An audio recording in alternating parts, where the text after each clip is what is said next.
Good morning, everybody. Good morning. It looks like we are live as of 4 seconds ago. Yeah, thanks for joining us. Yeah, It's how you doing, Jerry? pretty good. How you doing? I'm all right. I'm all right. We did a little fireworks celebration last night for the 4th and sat way too close to the launch tubes, and my ears hurt a little bit this morning, but it was a good time. That's good. Did you have a good vacation? Yeah, it was good. I caught one fish, a little a little drum about that big that we use for bait, and then my uncle caught a catfish off of that. Other than that, we just relaxed and talked to the family, that kind of thing. Didn't really do anything at all. Oh yeah, that's Did right. near Your I family had reunion. planned on doing some work on the layout too, which I did a little bit, but I didn't get a lot done. No, What that's about okay. you? What's that? What about you? I didn't have a vacation. Oh, It's just a normal week working. just a normal week. Well, okay. A normal week, and you even worked on Independence Day. Yeah, even worked yesterday. Yeah, that's too bad. Yeah, that's how it is sometimes. What are you gonna do? Yeah. People need to eat. Uh, but anyway, good morning, everybody. We got who we got? Lynn McCurdy was first. Grandpa Rails, Randy Doman, but I don't know if he's here anymore. Rob T. Man, Joe Rader.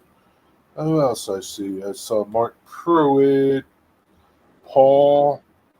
Can't pronounce your last name. Sorry. Gerald Stewart, Steve 87.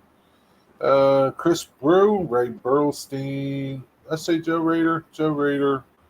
And I think that about covers it. Oh, Messi Modeler, sorry. I think that's about it. Yeah. Jason Volk. There's a name I don't think I've seen before. Jason Volk, how about you? How about? Yeah, I don't know. Maybe he's been in here before. Yeah. I don't remember. But good morning, everybody. What's everybody up to this week? Joe Reeder had a pretty cool project. He's working on this Tampa Dwight Curley built. Sorry about that. That tamper came out really good. Tamper? Yeah, was it a tamper, Joe? I can't remember. Like a Maintenance? ballast Yeah, tamper, tie yeah, tamper, like that. yes, yeah, yeah, something like that. Yeah. Yeah. So nothing new over there for your layout, mostly, huh? You didn't do anything. Not on the layout itself. Uh, I have been working on getting the trestle bents Oh ready to yeah. go. How many of them you have to build? Well, I don't know yet.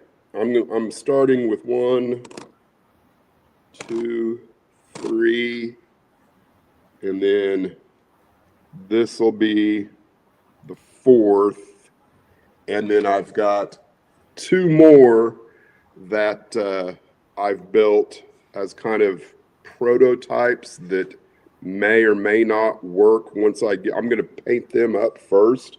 They're kind of my experiment, so to speak. The one of them not very good, but might be okay. And then the other So one I think will be okay. It just needs a partner, so to speak, if I make use of it. are these mimicking wood or steel? Steel. Yeah, this Okay. is all based off of, I can't remember the guy's name, but the actual bridge that was at Maroon Creek in Aspen, Colorado, is the inspiration for the scratch build, which is real similar to the micro engineering kit, which the steel viaduct, tall steel viaduct. Okay. So that's kind of what I'm basing it off of. I'm making modifications though, of course, because this is how big Yeah. the kit is, and mine only needs to be, probably less than half that in height. So I couldn't really use the kit as is without making major modifications that I think would have looked stupid. I just think it wouldn't have represented what the real modifications would have been, for the height that this is. What's the height of yours supposed to be scale?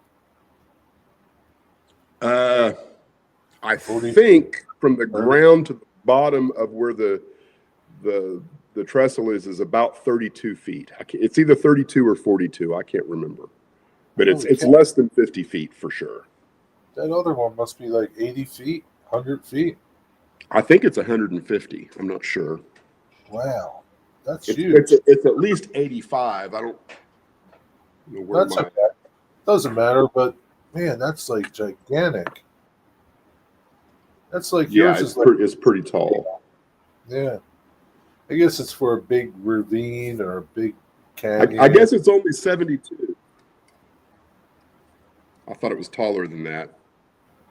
Yeah, it's right at 70, 72 feet. Wow. So you plan on rusting it up? Yeah, I'll have to do some research, of course, to kind of see, was it painted? I'm gonna try and figure out some of the historical, what did they actually do when the bridge was brand new?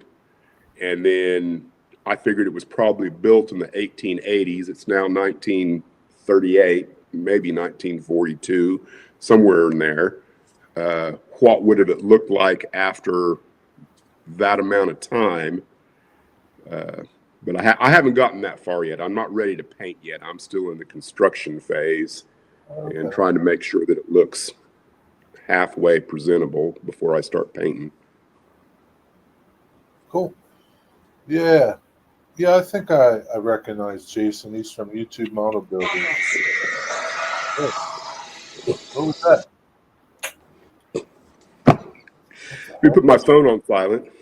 Spam call every day, all day long. Spam calls? Yeah, Yes. I like it. I see Floyd Robbins joined. Sorry I missed Steve Waybills. He's in chat too. Yeah, he's here.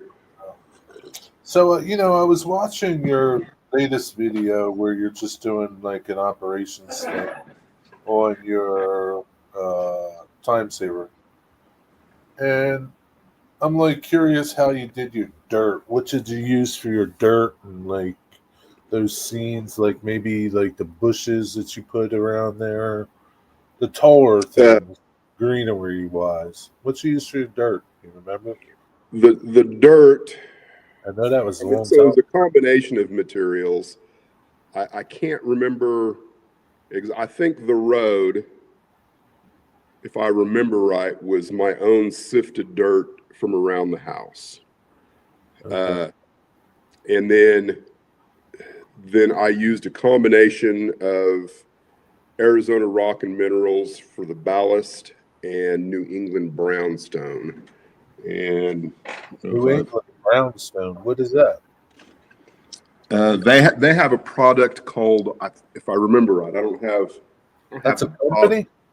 yeah, they have a product called Super Dirt. Really? New England brownstone. Never heard of them.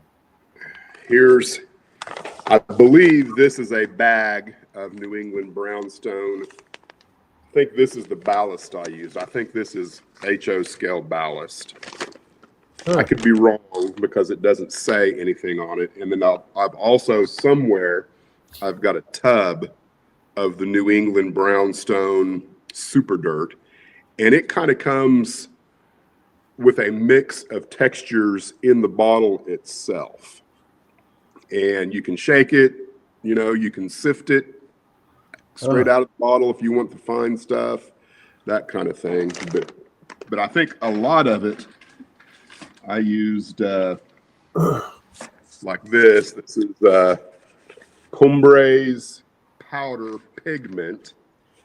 And I wanted my track to look very old and aged in places where it wasn't well ballasted. It was just thrown onto the ground and then left, and then dust and air and dirt would have sifted into it on the tracks or whatever. So I didn't use ballast on some of that stuff. I used straight, super fine dirt to kind of get the look I was going for. Is this I New don't know England? how well I pulled off. Is this company still in existence? New England Brownstone? I couldn't Yeah. tell you.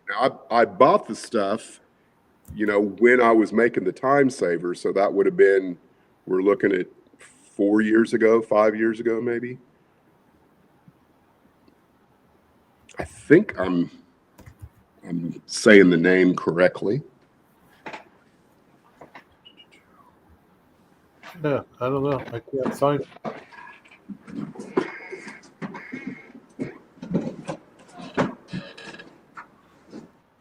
Barnes? It's not Barnes, is it?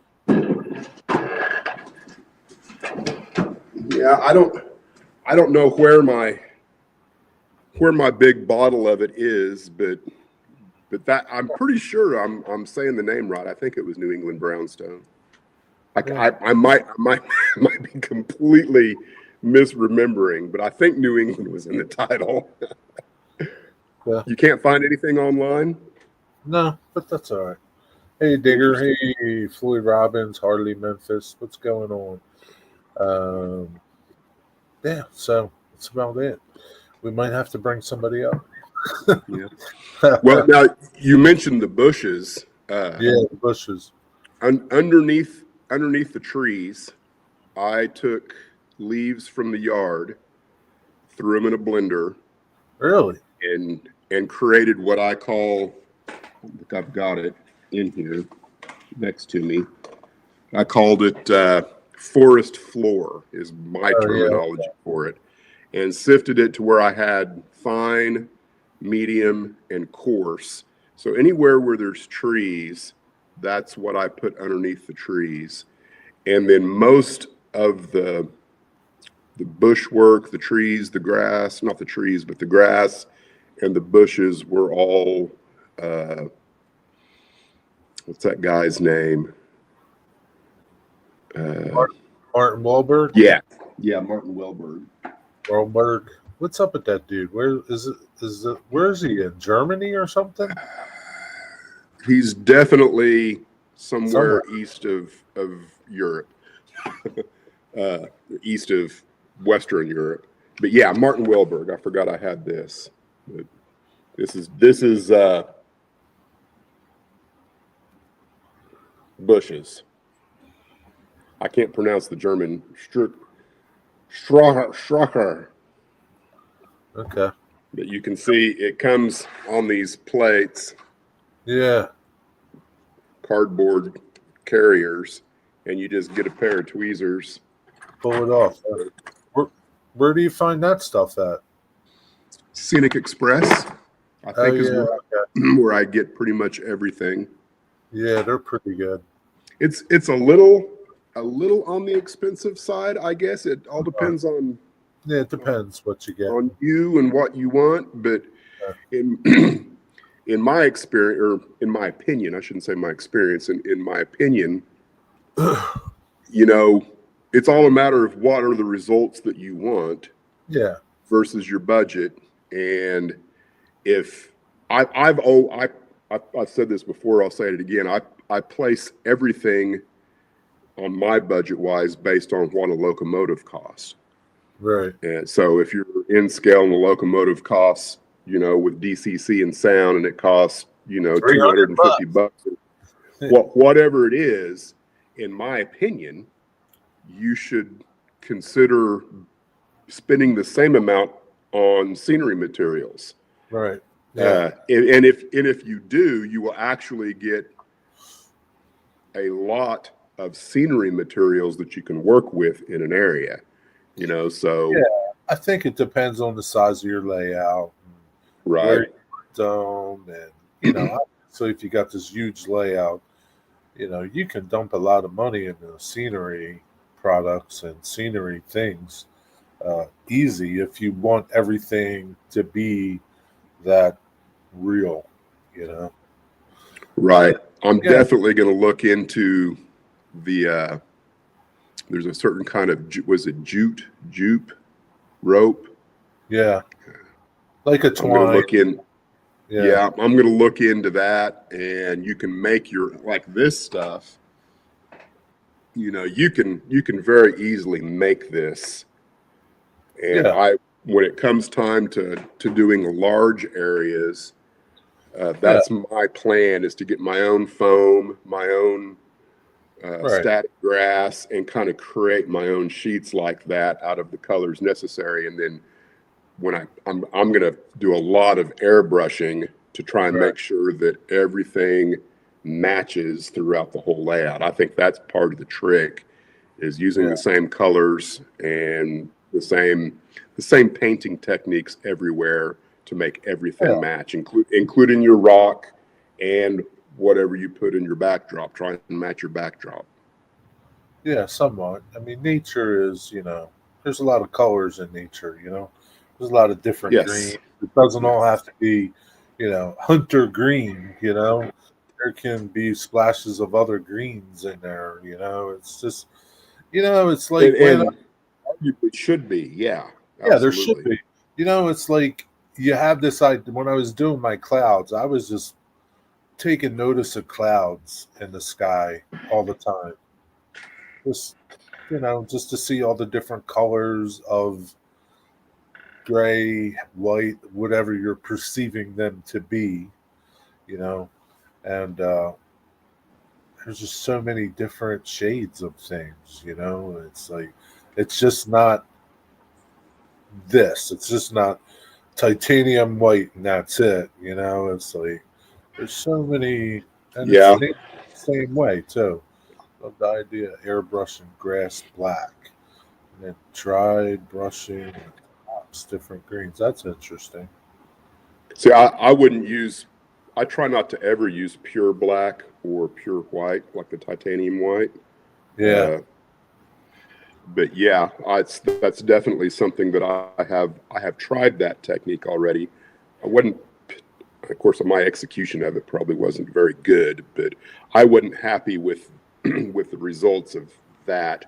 I don't know, mine kind of ended up looking like a strange kind of purple when I tried airbrushing it black. I see a lot of military modelers uh, will put their scenery material on their diorama and then paint everything black and then begin painting from there. I don't right. know that that's something that I would want to do, but in a small area, and you can like the one guy that I watch. I forget what his channel's called. Let me look here because I'm not going to get it now. Night Shift. Oh yeah, yeah, yeah. I was just watching. Yeah, I was watching one of his things last night about rusting, and it was like too much work, man. It looks awesome, but it's just he too much is work, man. meticulous Yeah, beyond, and yeah, even the way he does his videos, is super meticulous. But yeah, he's one of those. If you're going to paint every rock, yeah, yeah. I mean, it like literally that's what he does. He what paints got me every was like rock. he had this rusted tank or something. I don't know what it was, and it was just like I'm going through videos and I seen this thumbnail that caught my eye. I'm like, wow, that looks really awesome. And then I start watching it. I'm like, oh no way, man. There's just too much stuff. It's just too much involved in that. I don't, you know, not in, Yeah, well, not but doing you it. can you Yeah. can still take Yeah. away Yes. the Yes. overall techniques Yeah. and not go to the same Yeah. exacting measures that he Yeah. does. That's You don't that's have to kind of go what I do. as far, and I think that's a pretty good point for a lot of videos that you watch. You can always take something from it and apply it, right? You don't have to do it to the T, but you can just take a little technique and see, oh yeah, wow, that's a different way to do Mm-hmm. it than I do it, or and you can always And pull and the some materials. Yeah. materials used. It's like, oh, I never thought of that before, yeah. So like, Yeah. there's a lot of guys on YouTube. So like, you just model trains. Like if you're just sticking to model train people, it's okay. But there's other, there's military dudes like Night Shift, and there's other dudes, model builders that are doing things that maybe you can pull something out of their video to get an idea of how you can go about doing something. Maybe you'll find a technique that you like better than you were doing before. You know, Yeah. too many of us want, yeah, too many people do want instant results. And, they are achievable. It just depends. Like the clouds, like, I first started doing the clouds and I was following Midland and Dorchester's video, which looks great. It's easy, watching him do it. And they look great. But when I tried to do it, I just couldn't do it. It was just like, it's just too much. Yeah. There, there for a while, I watched when I very first kind of got started back into the hobby, 6, 7 years ago. I watched pretty much everything that Jason Jensen put out. I haven't Right. haven't kept up with him recently because I feel like I haven't seen him, and I'm Yeah. going to be careful about what I'm trying to say here, but uh, it, it's kind of like once you watch 10 videos, you have Yeah. Jason's technique, right? Yeah. It's uh, a repeat thing. Yeah. right, and I kind of feel like and of course, if I want to, like, one of the things I love about Jason is his color choices, Yeah. right? I feel like anytime I go to put paint on a building, I'm like, well, am I going to do it white Yeah. or am I going to do it white or am I going to do it red? I feel like there's a little bit of fear for me of what actual color do I choose because most of my reference photos are all black and white. So I Yeah. have no real idea what kind of color palette existed and I've done some historical research and I've got I forget what the name of the paint company was from the 1880s, Uh, where there is a color palette of what to right. choose. Yeah. But I don't know, are these interior colors that they used inside the buildings? Are they colors they used on the outside of the buildings? So Yeah. there's always a reluctance on me to make a color choice. And Jason does a really good job of working with a color palette for a building. So I will go into his channel just to see, well, if I want something in the blue green category, what can I use, maybe to do that? Subjectives like grass or even. I've always talked about scaling colors, which means don't use the exact color that the subject is, like grass or even loco colors, but paled down to about 50 meters away. Yeah, there's a lot that can be said about adding white or an off-white to any color to mute it.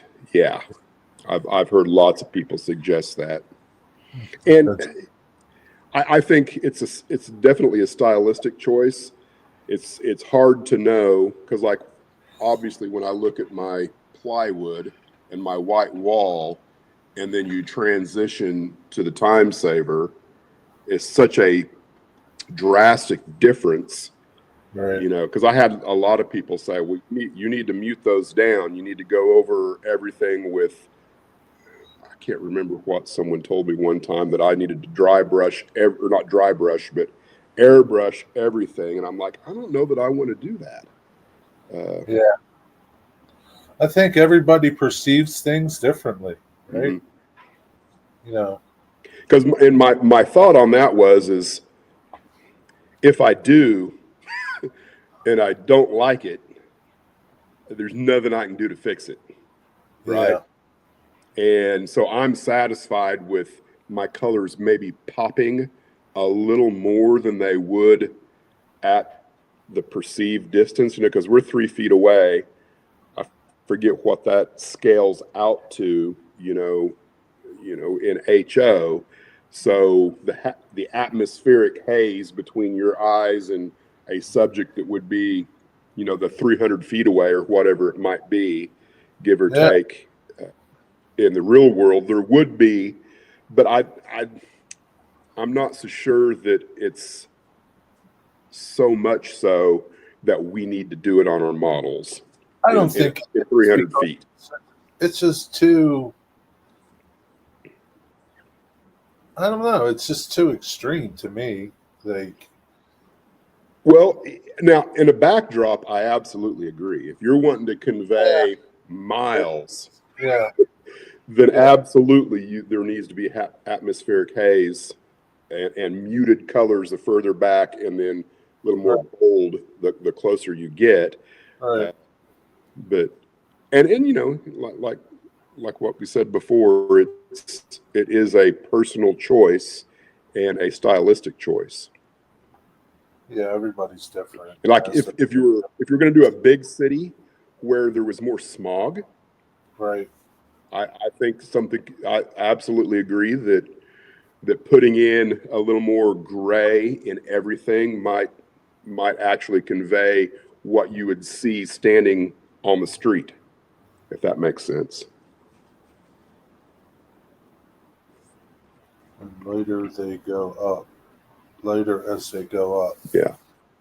I agree. I definitely agree with that. So, like, bigger buildings should be lighter as they go up. That's interesting. Instead of painting them all the same, the entire building the same color. Yes, that's interesting. Of course, I've never lived anywhere where I could see high-rise buildings to even make that observation. Haven't you been to New York? Nobody likes a glue. Do what? Haven't you been to New York? No. Not yet, but you're thinking. I've been to Chicago. It's been many, many years ago, but how you interact with where you're at any given point in time depends on your frame of mind. I was not model railroading at that particular point in time. Anywhere I go now that I'm constantly thinking about modeling, and I can't look out at anything without maybe making the question of how would I model that if I were going to model it. I wasn't doing that at the time, so I couldn't make any comment about my experience with high-rise buildings. That was also probably 25 years ago.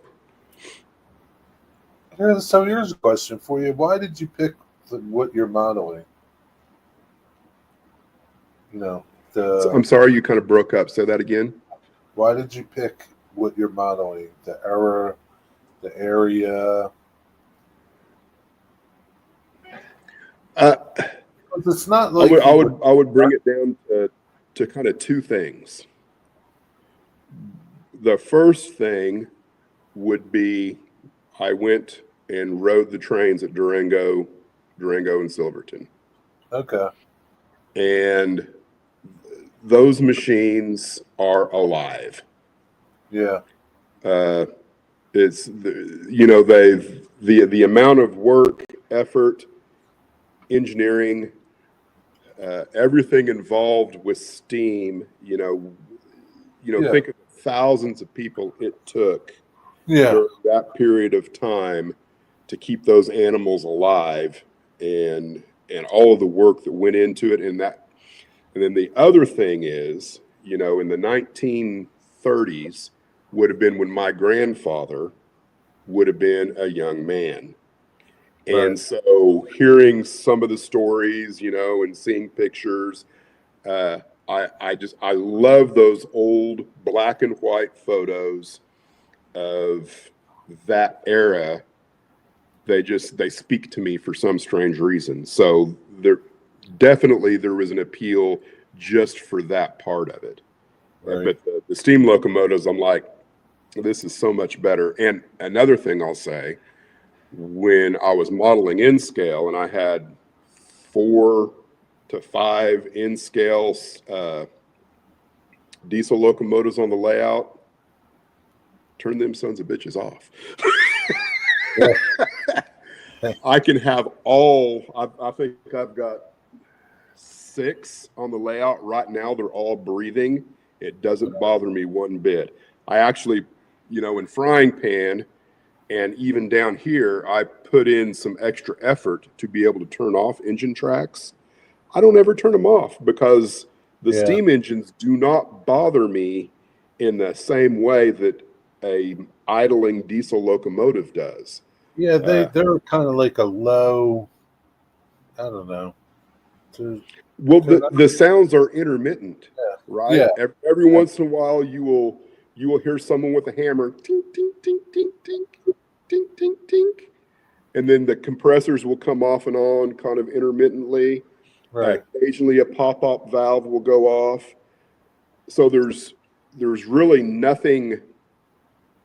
There's nothing super repetitive. No constant hums. That drones in your ear. Yeah. Yeah. No diesel engine just idling. Yeah, it's different. So maybe like if you, instead of doing the Durango Silverton, maybe if you came east and did Strasbourg steam, maybe it would be different for your scenery. Probably. I mean, there's definitely a difference between scenery in Colorado and Right. Yeah. Sure. arguably anywhere else in the world. But yeah. Right. Yeah. Yeah. So it's like, yeah, it's. I think that's that plays a lot with people's modeling and well, their first influence with trains, live trains, kind of translate probably into what they're going to model, maybe, or Yeah. yeah, like Digger, he likes the inner city and decay and like I don't know, depressing stuff. I know, like downtrodden, but it's okay, it's what he does, he enjoys it, that's okay. My grandfather owned a service station the building is still there in Follett, Texas. I've got pictures of it. If I can find a place for it in Cloud City, I would like to model it. We'll see. You don't think you can find a place? Well, I mean, the thing is I don't want to force it, right? Yeah. I've got other structures that need to be in there, and I haven't really. I mean, I kind of have a loose, drawn in plan for what Cloud City's going to look like on my track plan. So I might be able to force it in there. I don't want to force it, right? I don't want to put it in there just because. I want to put it in there and make sure that it fits. I don't know. Something like that is like it's got a sentimental value to you. Well, I mean, and that's the whole reason my this grain elevator is up here is because it sits across the street. The street. Right. Yeah, so like, and I've climbed up in it, and so did my dad, so did my dad's brother, so did my cousins, so yeah. So I would think, putting that gas station on your layout trumps a lot of other things, so to say. Like it's like, it's part of you, who you are, Yeah. Yeah, and I probably will be able to find a spot for it. You got cool pictures.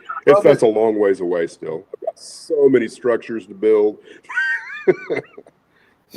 Just be a structure factory eventually. That will be the bulk of what I do.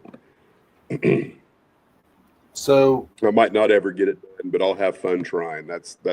Been my motto all along. I was watching some Boomer last night, and he does a lot. He talks about, finishing an area, right, and then moving to the next area. So, like, you're not overwhelmed with, ballasting your entire layout Right. or, you know, doing whatever, and you're so overwhelmed with it.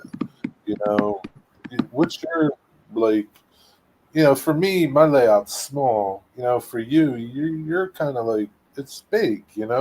Like, do you plan on doing something like that, breaking things up, finishing an area like Absolutely. Which Bill does that too? technically speaking, I already have. I made the decision to complete the time saver to as high a level as I thought that I could at the time before beginning everything else. And it's the smartest decision I ever made, Yeah, because that let me know, for one, whether or not I liked everything else. building structures. I dearly enjoy building structures. Yeah, Uh, I also found out that I do like operating. However, my appetite for operating actually kind of exceeds what I thought it did at the time, if that makes sense. Uh, yeah, because with both of my I have three. No, both of my in scale layouts, there was some operation, but I got so bored of it. right. It was the same game every time. And when I did the time saver, it was technically even worse because there's only really one way, once you figure it out, to do it effectively. And then Yeah, so it's absolutely the same game every time. yeah, And then once I got the track up to frying pan, and I started working cars in frying pan, and depending on the flow of traffic and where it's going from there, it's not the same game every time. Maroon Creek, I don't know that I've ever operated it the same way twice. And it's all has to do with where the cars need to go at the right. time that you begin in there. And those were things that uh, were not, I could not see that aspect of the hobby with either of my in scale layouts or the time saver. So therefore, it kind of opened up a whole new avenue of the hobby for me that I didn't really expect when I began the layout. And that's one of the driving forces of why I'm wanting to get the track work finished, because if I do a good job of keeping the layout clean, I will always be able to take a break from whatever it is I'm doing and operate. But I know that was a very long-winded answer to your question, but I do plan on working on scenery, I think, above my workbench pass. I think will be the first place I begin working scenery. I won't predict that I will get started this year. If I can, I will. I Right. plan on kind of leaving, I might build two more turnouts for Cloud City, just so I have four yard tracks over there. But then once I get all of the track work and Hellgate is operational, I plan on starting scenery right here. I might build this mine structure before I do that. I don't know yet, but right here is, and Yeah, then I want to work around counterclockwise behind me. That's things kind of the can. plan. Yeah, so like you're still doing track. I mean, you still have your roundhouses to put in. Yeah, I mean, you Mhm. still got a lot of track work to do, right? Even though you can run around your entire layout, right? Yeah, I can actually, I've got a working reverse loop. I don't have any automation on the turnouts yet, so I can't continuously run it without having to throw a switch manually. But as soon as that will get fixed as soon as I put in Hellgate. I've got some LaBelle passenger car kits. Do you have a passenger train? Yeah, technically I've got 3 that I can run. Okay. You plan on running them? Yeah. Okay. Yeah, I mean, you know, the operating scheme of the Otter Creek in Rio Grande is kind of yet to be determined. I've been working on it a little bit at a time. I won't know for sure until all the track is laid. Right. But, you know, I could absolutely throw a passenger train in at any given point in time between other trains and have that operator do nothing but stop at the stations and go, all aboard. Yeah, but my daughter, I think, would love to do that. But really, like, you're not going to have that many operators over, right? So, like, you could technically have a train run and you just pick an area and work an area because you obviously can't work that whole thing by yourself. I can't myself. No, Yeah, I leapfrog is what I do. yeah. Like I don't know if you probably didn't watch my latest upload from Thursday, but Yeah, I did. in that video, I'm doing 3 different Yeah. jobs. I'm in the And middle of the it. next So video. Yeah. Do what? I'm in the middle of it right now. You went Oh, from okay. working your time saver, now you moved over to your other, I don't know, Marin Creek. Marin Creek. Yeah, Marin Marin Creek. Yeah. So that's where I'm Yeah, at those now. 2 things would actually happen simultaneously. Right.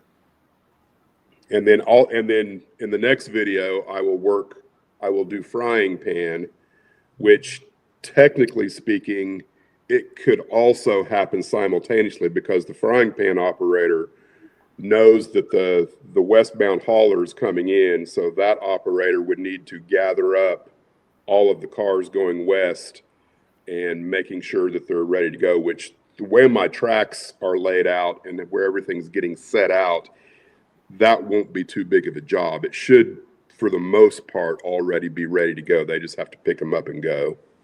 Right.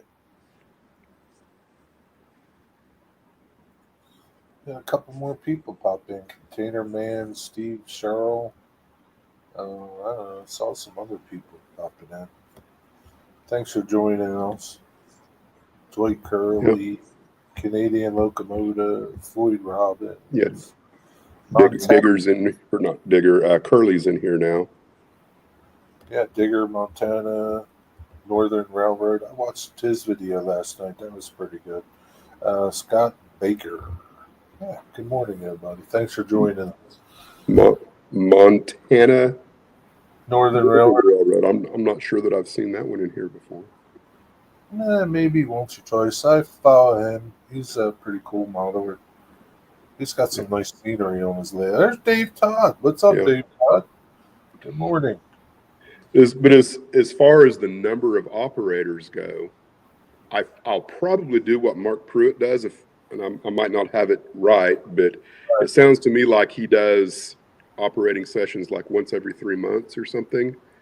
That's something that I think if I actually advertise an open house at some point to the local area, like on a Facebook, you know, we have, I think it's called the Woo Town Review or something like that, where I could actually put something out to people within 30 to 50 miles of me and invite people just for an open house. And then people who are actually interested in a model railroad might go, oh, yeah.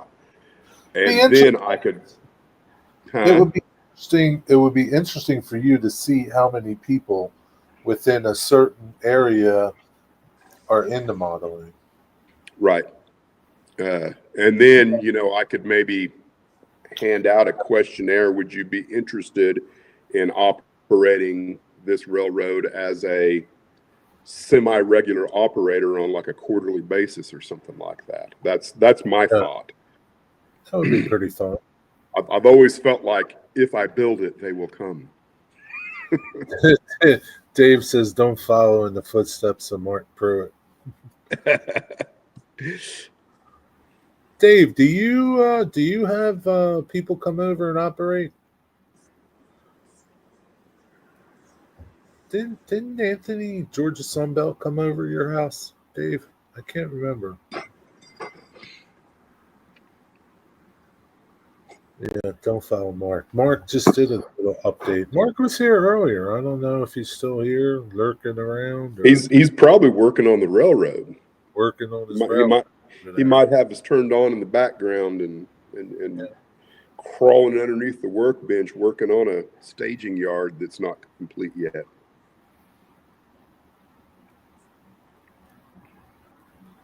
Just reading chat. Everybody's saying hello. Yeah. Yeah, don't follow Mark Pro. But it'd be interesting to see how many modelers you have. Yeah. Then, say like an hour or 45 minutes of you or something. Yeah. Well, what about where are you at on yours? Have you made any major changes? Yeah, I worked on my transload area, so I did all that buried track. I did about 90% of it. I still got to do the centers of my track. And you're going to do that with plastic, right? Yeah, I'm going to do it with plastic like Boomer did. It seems the easiest instead of trying to use the wood. Yeah, so I haven't got I started watching that video, his second video, and I kind of stopped because I just don't want to get too far ahead. I just, yeah. So that's what I'm going to do. I already got the styrene. I had the styrene. I just went and got the little angles that he used to make the tray that goes in the middle. So, but yeah, that's where I'm at now. What did I do? I sealed it and I put a color of gray on it, and I'm just gonna leave it for now. And I don't. I'm going back and forth. I really want to start building at least the skeleton of my grain elevator that I'm doing, if you want to call it a grain elevator, my prairie co-op. It's going to be at the other end of my layout. I want to see where that's going to go. I have an idea where it's going to go, and I want to make sure that I don't have to move any track down that way. And I think what I was going to what went in your decision to my backdrop. What drove you to? But good. What drove you to make the changes from what you were planning on doing there to what you think you're going to do now? My backdrop. Where my backdrop's evolving to, I got backdrops from my local store, and they're all farm scenes, and I cut them out and cut the background out, and so did you? I'm trying to think of how to ask the question. Did you want those backdrops? Did you look at those and go, I really like that? And did that change, or did you well, this is available? Yeah, and I'm going to go with it, and I'm okay with changing. Yeah. So does that make sense? Yeah. So no, they weren't my first choice. They were available. Woody had kind of at the time when I bought the backdrop, I bought one farm scene and one cement plant, and it was just too big, I thought, for my layout, and the scene behind there was just too big, and just for me, and so I just decided, no, I like how the farm scene looks. It looks distant enough that it's believable, and but yeah, no, I wanted to do industrial park distance. I found somebody that had a scene that it's hard to look at somebody's website and say, yeah, that scene will fit, because You don't know how, it looks good here, but who knows if it looks good back here, you know? Uh, so, but the backdrops were just too expensive. I was like, I wasn't going to spend a lot of money, $300 on backdrops, you know? But you will buy a new locomotive though, right? Eventually. No, I have all the locomotives I need. I'm not looking.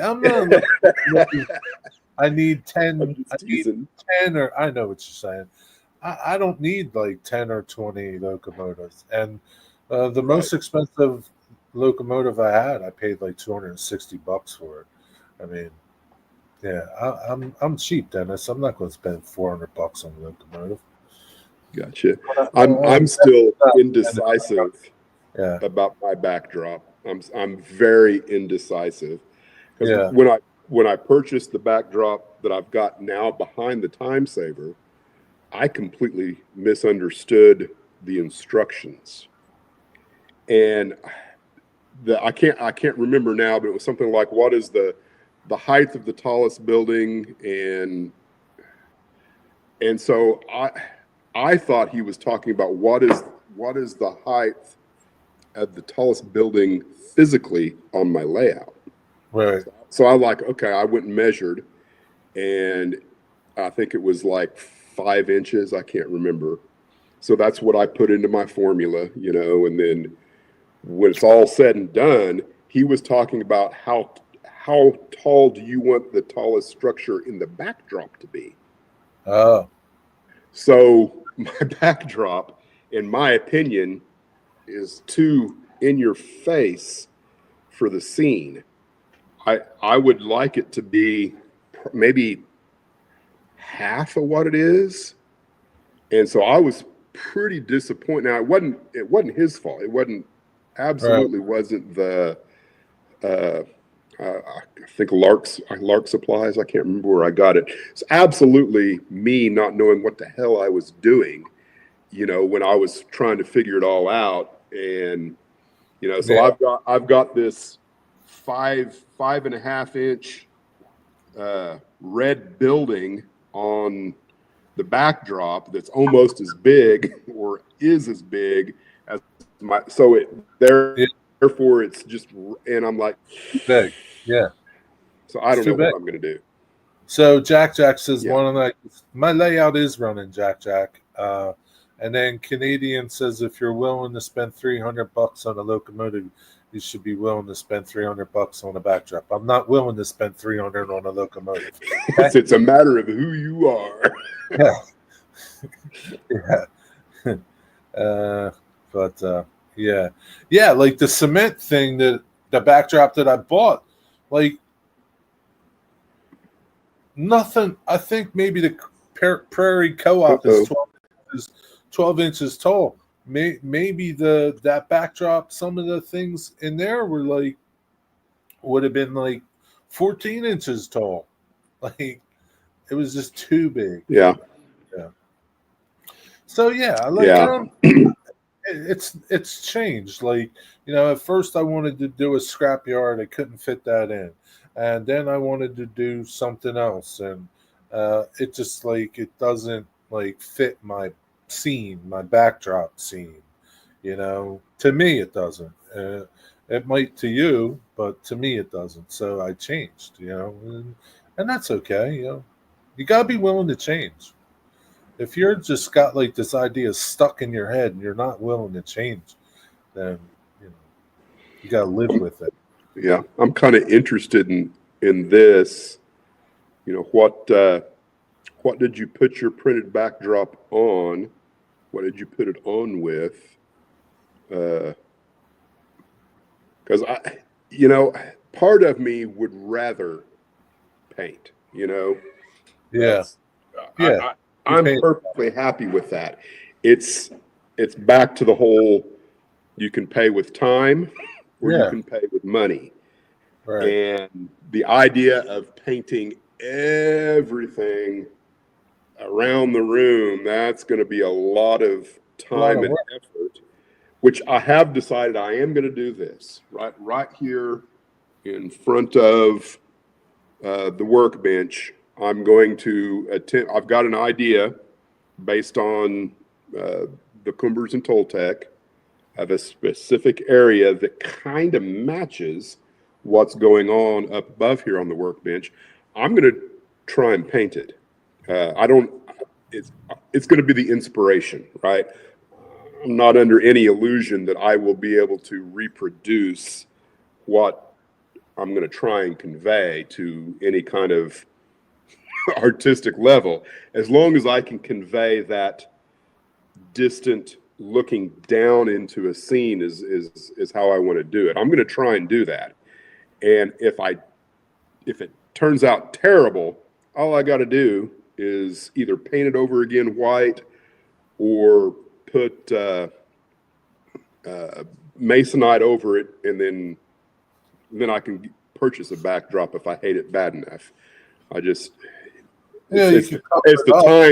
the time it's going to take to do all of the painting that is causing me to think about purchasing backdrops instead. Yeah, but the difference in that is you get exactly what you want. Well, what do you mean? The difference in doing it yourself, painting it yourself, you get exactly what you want in there. You can put whatever you want in there. Well, you can certainly try. Well, the yeah, thing is if it doesn't suit you, because you're a perfectionist. Yeah, but so here's the thing though.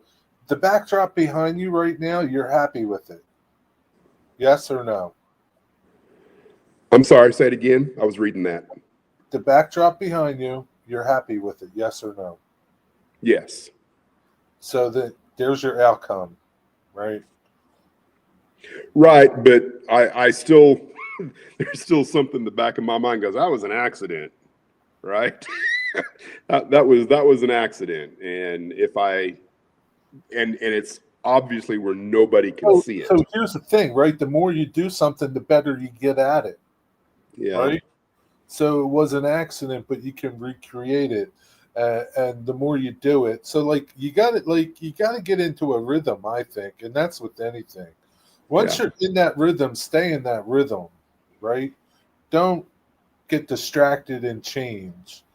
You got to keep going with that rhythm, and that's how. Yeah, you're right. You're right. I would say right now I'm leaning back towards painting it all and just trying to keep it as simple as possible. A low with some distant, especially over here in that 24 foot from there to the end all the way to the time saver. Just try and keep that fairly simple. But the other part of it is I don't know exactly what the buildings are going to look like. Right. I want them to play off of each other, that I'm not going to be able to paint it before the buildings. I could, in theory, put a backdrop on after. Yeah. It'd be a little work, but I don't think there's any way I could paint it with the plywood there. All that plywood's going to have to come back off in order for me to paint everything, which I plan on doing that anyway. Just a matter of making the decision. So that backdrop behind you didn't paint it on the wall. It's on the wall. It is literally on the sheetrock. Yeah. Oh, so you painted that on the wall. Yeah. Okay. Yeah. But everywhere else, I plan on having the masonite. I just need to extend it and then make the decision to paint it all later on. Either paint it or pay a ton of money. Yeah, I mean that's Well, it looks like we've managed to fill up another hour of just BSing. Yeah. Thanks everybody for tuning in and hanging out for this BS. Yeah, Claude should be back next week. I don't. Steve was roofing a house, I guess. Hopefully he didn't fall off. Yeah. Maybe he'll join us next week. Who knows? and I haven't heard from Bill. So Never know. Bill might show up. It's been a couple weeks since Bill. So yep. And one of these days, I want to get Tim Sherrill in here. who's he? He'd figure out how to do it. Who's Tim? He comes in occasionally. I think he was here a little earlier. I thought I saw him in the chat, but he comes in on a regular, irregular basis, and he's got a fantastic railroad. And I would love to talk to him. I've got lots of questions I'd like to ask him about his rock work. So Yeah, hey, Montana guy, dude. I don't know your name, and I'm sorry I forget your channel. Totally. If you want to come on, in Montana Northern Railroad, if you want to come on, let us know. Hit us up with an email. And that goes for anybody else. You want to share your layout, talk about what you did, you're more than welcome to come on. Yep. Everybody, have a good weekend. All right. See you guys later. See you guys.